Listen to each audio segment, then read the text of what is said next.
Hi, everyone. Thanks for joining. And real quick, ultimately and unfortunately, all of us had to go through incredibly and difficult times and endure so much, and we had to adjust our businesses and the way we work during COVID. It was a major adjustment for so many. But if you were forward looking, like my guest today, you used it as an opportunity that could improve you not only during then, but also that you could reap rewards from moving forward and today still to this day. With me today, I've got Rob Sparks, and he's going to tell a story about how his firm went through it. And Rob is the shareholder and chairman of the technology committee at Strauss Troy, a highly reputable firm here in Cincinnati. But real quick, I'm Jim Gast, and you're listening to No Law Firm Left Behind. And here on No Law Firm Left Behind, our goal is to help law firms be more competitive, help their attorneys and their staff be more productive, and ultimately to get your clients calling. That's our main thing right there, to get those clients calling in any way that we can. So, Rob, how you doing today? Lovely. How are you? Great, great. I'm really appreciative that you could join us. It's I know you're a busy guy. Happy to be here. It's my first webcast. Well, don't worry. It feels like my first one too, the way I started that intro. So anyway, Rob, we're going to get right into it. And everyone that listens and watches, we don't rehearse this very much. I mean, I give Rob, so here's what we're going to do. Here's some questions we're going to answer. I'm going to ask you to answer. But just seeds is all they are. It's really just a conversation. And Rob, the best we can keep it real, the better it goes. So I really appreciate it. One of the things that I'm sure everybody wants to know, every firm had to do some things different, right? And what's amazing to me is how well you guys have come out of the COVID stuff. And I wouldn't say we're all out of it completely, and we'll touch on that. But when we're starting to see people lock down, we're starting to hear about quarantines. You had to make some changes and some pivots, right? Maybe beforehand or maybe right at the time. What would you say that those were? Did you see them coming, or did it catch you by surprise? And I hate to put you on the spot there, but I mean, the very nature of the way it happened caught a lot of people by surprise. What would you say that first thing that you had to do was? Well, it certainly caught us by surprise. I don't like most people. I don't think we saw it coming at all. In at least not until right before it happened. But even in 2019, we always have a number of projects in the works, in technology, and that 2019 was the same. Fortunately for us, we had already switched our phone system from a long time PBX system that we had to a hosted VoIP, which was huge for us once we moved into the pandemic. But we had also been looking at moving to Office 365 and implementing Teams. At the time, the Teams implementation was really intended to provide some way to collaborate within the firm. The messaging features, the ability to kind of have workspaces that different groups can work in is what we were looking for. But of course, it turned out to be a lot more. I think the video thing initially, people looked at it like, what would you do that for? That's a little weird. But it ended up being not only was it good for the firm in the early days of the pandemic, but of course it became kind of a necessity in recent weeks because courts and everybody else are moving towards that. Oh man, and truth be told, we helped Rob with their order migration. Thanks for letting us do that. And so I got a little background information on this one, Rob, and I'm gonna prod a little bit. It at first, I don't think when we started talking, it was really Teams that was the focus for you guys at all. It wasn't. It wasn't, and I think it was kind of a last minute decision to kind of bolt Teams onto that. That's an understatement. Yeah, and as I'm sure you recall, we had talked about and discussed the migration before COVID happened. Then COVID happens, and everybody's immediate response, I think, across the country for law firms was to stop everything, which we did, like everybody else, and make sure people were working. But we soon revisited that and moved on with the migration. Largely because you look and think I've got an aging email server on premises. If something happens to that, you're really in a pickle if that's not up and running. And so moving to Office 365 kind of alleviated that, took that concern away, and then added some features that we didn't have. Yeah, we not to fast forward too far, but you run an emails and an on-premise Exchange email platform. Did you hear about the big hack that happened like 2 weeks ago? The big vulnerability on Exchange servers. We I did. am a lawyer, so I'm not sure, but I know you're in charge of tech committee, so I think you would hear something about that. I did. Yeah, a lot of private businesses and on-premise servers affected. It was so big that Microsoft updated versions that they haven't supported in years, actually. But let's digress on that for a second. So it was interesting that that Teams was an afterthought in the beginning of our project together, of our time together. It was, hey, let's get this email server out of here. We want to go off premise. It's time, it's affordable. But it was supposed to be email exchange, right? Off-premise email through Office Microsoft 365, and then Teams, right? Right. Kind of went the other way around almost. I mean, it was pandemic, then let's get Teams going right away for communication for your people. It was, and I think I think it was your suggestion, Jim, that perhaps we implement that first. That while we were working on some matters we had to work on to get ready for the migration, why don't we implement Teams and get everybody working on that? So we actually did that. You all got us set up and running with that, and you did some training for our firm virtually, and people started using it. Yeah, there was a fun times, and anybody that knows anything about technology would know that it can be done, but you're putting the cart before the horse by doing something like that before you do the email, if you're ultimately doing that email. But it worked out. We did great. How did your team receive that? How did they communicate together with it? How well was that adopted? With Teams? Yeah. I think initially there's still some hesitancy in using it. I think people were more concerned at the time about making sure they can continue to practice law and do what they were doing. But I do think that it quickly kind of turned into something that you not only realized you could use to talk to one another, but there would also be some utilization of that by courts or clients or any number of people. That if it wasn't a proficiency that you had then, I think it was pretty clear pretty early on that you were going to need to be able to carry on a video conference with someone.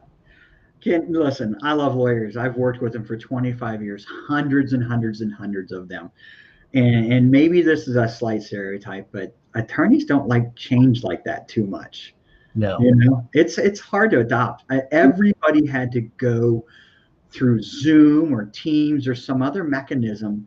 And if attorneys or their staff had not had that experience before, we learned trial by fire. No, pardon the pun, right? It was really trial by fire for a lot of people. No question. And ours was the same. We had people that really didn't see a need for it who eventually developed a need for it. But, so it really kind of in the early days of Teams, maybe one of the first things we did after we got it set up and running is after we had left the office and most of the people were working remotely, we got a group of folks together and just had a happy hour at the end of the day and just talked about how weird things were, and we did that. It ended up being kind of a regular thing that we did throughout. But, and that's very kind of a social way to do it. It's kind of a way to kind of keep up the feeling like you're in the office, but it also helped people who would never have used that otherwise to understand how it works and to learn how to use it. So actually those folks ended up being the ones that were probably best at it when the time came that you actually had to do business on it. Did you guys, and this is a total surprise to you, but I remember talking about like a virtual Teams scavenger hunt or something like that. Did that ever come to fruition? When we introduced Teams, our marketing director, Krista Carter, assembled a kind of a scavenger hunt that required you to do various things in Teams, to post a link, to respond, to create a message, to respond to a message, just a number of different tasks like that. And to get people familiar with Teams and get them using it. And it worked. We had pretty good engagement with that, and a lot of people poking around in Teams that would have otherwise not done that. So it was a nice way to get people oriented to something that was still pretty unusual to them. So let's talk about today for a minute here, and then let's leave Teams for just a minute, if you don't mind. Are you guys all back in the office? How is that for your firm right now? I wouldn't say that everybody. No, not everybody is back in the office. Most people are.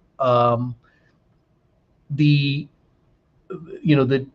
difference that I think we see now, and that we'll see, I think it's going to be permanent, is that more people worked out of the office and worked out of the office kind of in real ways. I think 2019 working from home meant printing out some stuff before you left the office in the evening, taking it home, marking it up, and bringing it in the next day and giving it to somebody to do whatever they do with next.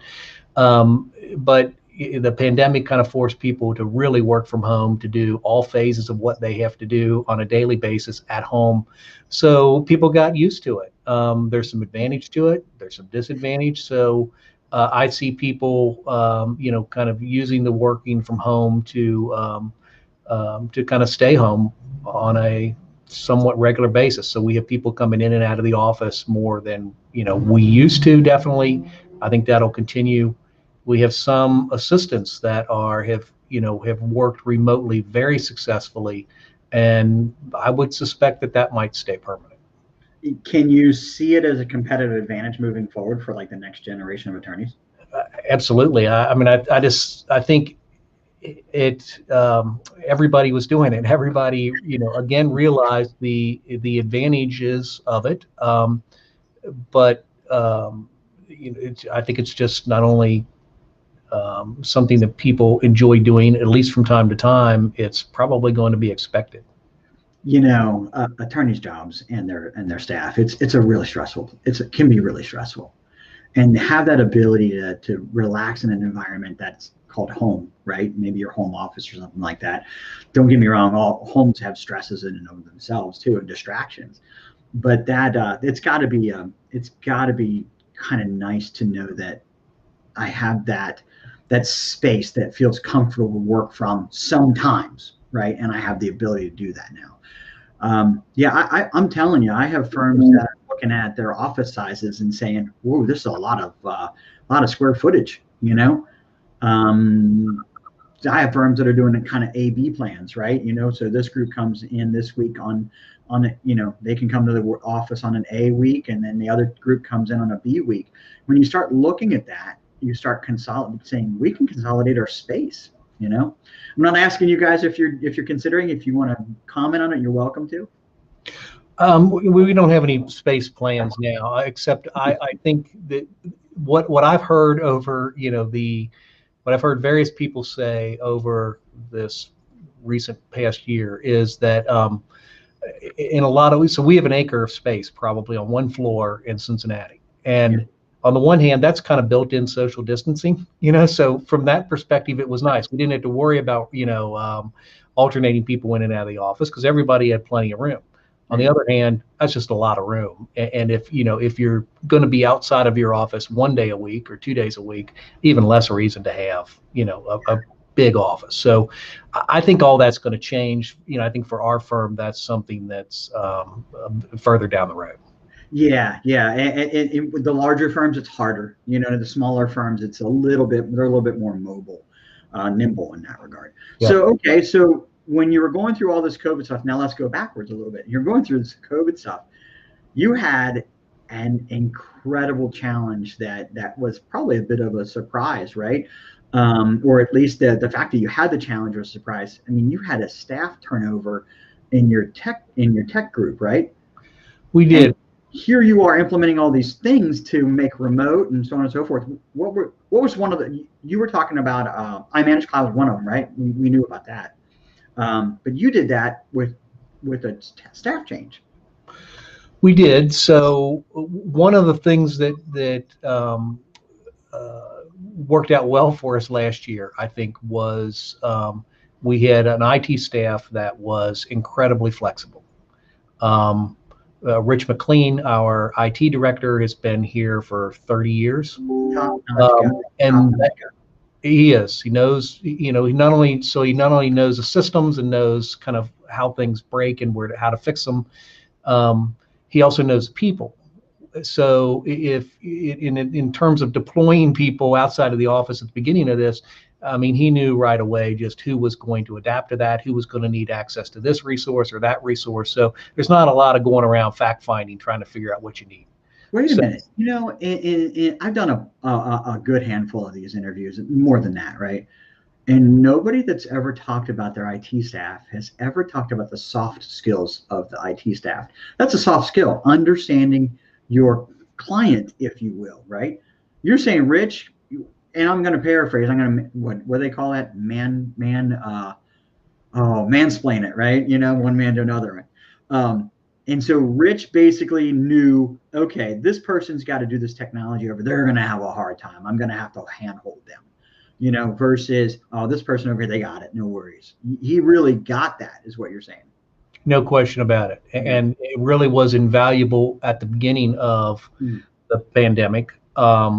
It was invaluable during the migration to Office 365. Outlook is a very kind of, that's for all the people in the office who may not fully adapt to and use, iManage or whatever systems you're providing. Everybody uses Outlook. Everybody kind of customizes it in one way or another. And Rich just knew the people, knew the customizations, was able to kind of get those rolling and knew where problems would be before they happened. So that was invaluable at the beginning of the pandemic. We did have a member of the staff leave in the middle, but we brought in Dave Bowling in the middle of the year. And Dave has 15 years in the legal, IT space. A lot of the same applications.